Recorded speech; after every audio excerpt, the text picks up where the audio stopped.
Hi, welcome. On this video, I'd just like to take a minute to discuss the whole issue of a dog's, how a dog's mind works, and the appearance of calmness, the appearance of settling. And this is one of the issues when I talk about this whole issue of comfort and power. The why people are so can be so deceived via through the script that's running currently running when it comes to dogs as they gain power within the relationship itself.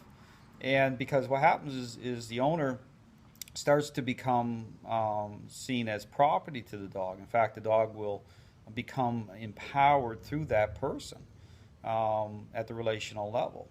And this whole issue of why owners oftentimes feel blindsided and they don't get a sense of where they're standing in nature is because the dog is actually finding comfort in power in this how they attach to the person.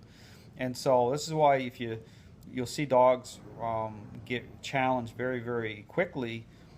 Say when one spouse, the dog's on the lap, or the dog is holding, or that owner is holding that dog, and someone else approaches to want to touch or pet on the dog will lash out and try to bite the person because they're being empowered. That connection that's happening is very unhealthy, and there's a level stress on the dog because once you start hitting those upper levels, you'll see you see the dog start to become aggressive even as someone's reaching out towards their property, okay, towards them.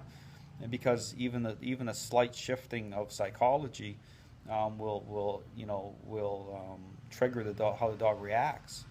And this is why the dogs will, even young dogs, okay, younger dogs, you'll see them react and scream out. They'll cry out even as authority or influence comes onto the dog at a reasonable level. I mean, I've seen it many times where you go down and you're about to push on the dog's back, okay, to create a moment, and the dog will just spin and start to scream. And the problem is the person will react to that and they'll project empathy because they're thinking you're hurting the dog.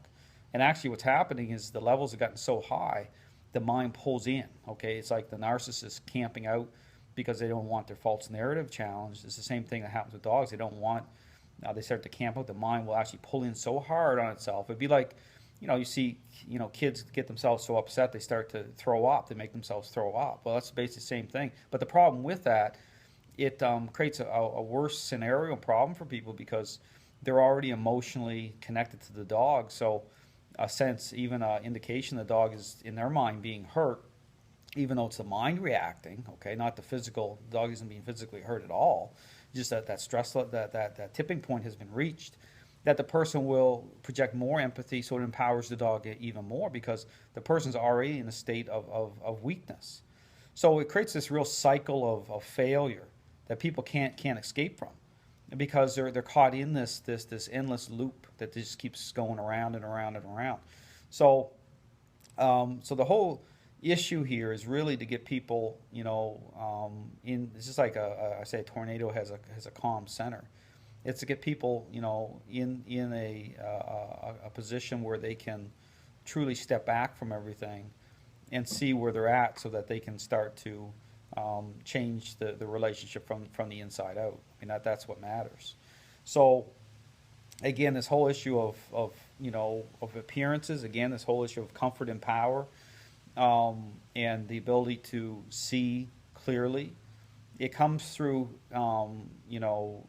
seeing the behavior issues as an extension of that connection, because that's what's going on. It branches off from how we connect. Okay, dog's relational being, so everything branches off. So it represents a pushing beyond the boundaries of the follower script. So if you really think about the context of behavior, all the laundry list of behavior problems people experience, just try to think about it in the context of pushing beyond.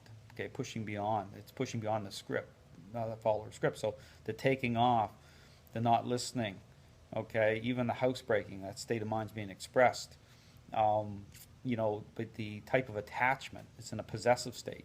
So it's again, but it's very problematic because the ability to get clarity, okay, to see things clear, you know, it starts with that dog owner who is the one that is being empowering the dog, unknowingly or otherwise, because you know they're mirroring their emotions, and dogs again, they're relational beings, so they go deeper. They qualify things as through strength and weakness. So how you think plays a critical role in that. If your thinking is a certain way, and you're in this type of this frame of connecting and thinking with your dog, the dog they'll package that up as weakness, and then you get a problem. But this is very common. This is why I qualify training as an intervention, because it represents a ongoing and current misalignment. Okay, and that's why when people get seek professional help, and what I show is if it looks too good to be true right from the start, if you pull the treats out and the clickers and start that game, you run a serious risk of failing, of relational change not happening at all. And so if it looks too good from the surface, then I'd really question it. You know, because it's an intervention, the dog's holding power. There's got to be you're basically in competition. Now, how my system works is it brings it as close to you know, a smooth and fluid transition as possible. Okay, you know, without taking it away from the intervention level. So it brings it right to an intervention, but again, at the physical level, it's not over the top, because again, I mean, how the relational change part of it connects with the physical interaction, a physical method itself. It's more about how you think. So therefore, the whole issue of how the physical interaction part manifests itself, it's more again about how you're thinking. So therefore, you're not going to see. That's why I don't have to use choke chains. Okay, I'm not dragging dogs. Okay, I'm not doing those things because I don't have to do them, and I wouldn't do them anyway. But what I show is you don't need to do them, because it's about just imagery. It's about painting the picture. It's about changing how you think, closing those holes in your psychology. So the techniques, as you're doing them, it's not going to trigger aggression, because it all flows. It all just moves straight ahead, but it's transitional. Okay, it's a journey.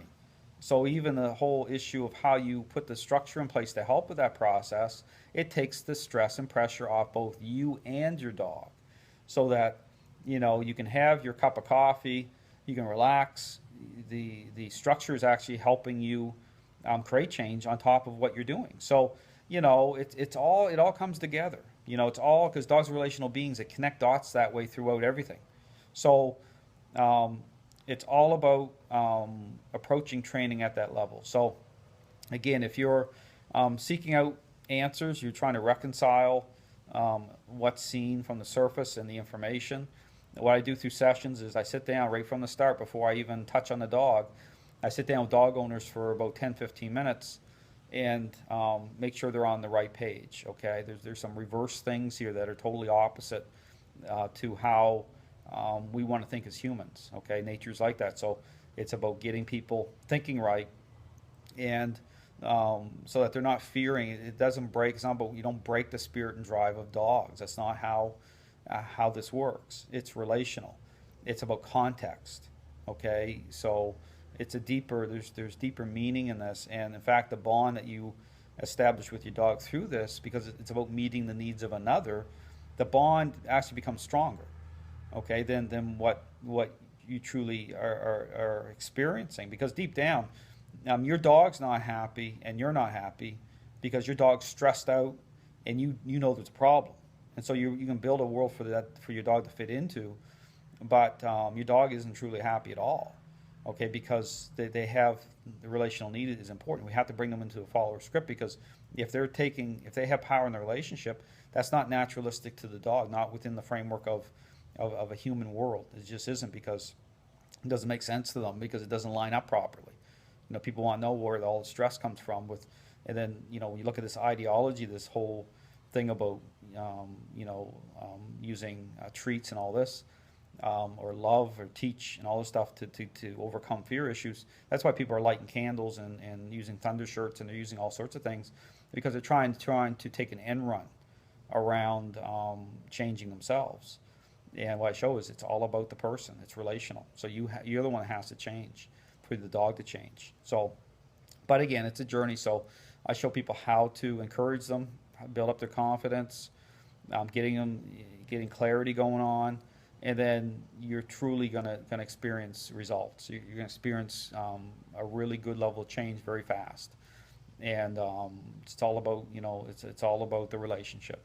So anyway, encourage you to check out my website. Lots of great information. Got lots of free videos there that you can look at. I have lots of training options that are available, even for distance help. I can help people from a distance be able to, do up a individual program for people. And again, if you need any help or have any questions, feel free to contact me anytime via email, phone. I'll be more than happy to answer them. Thanks very much.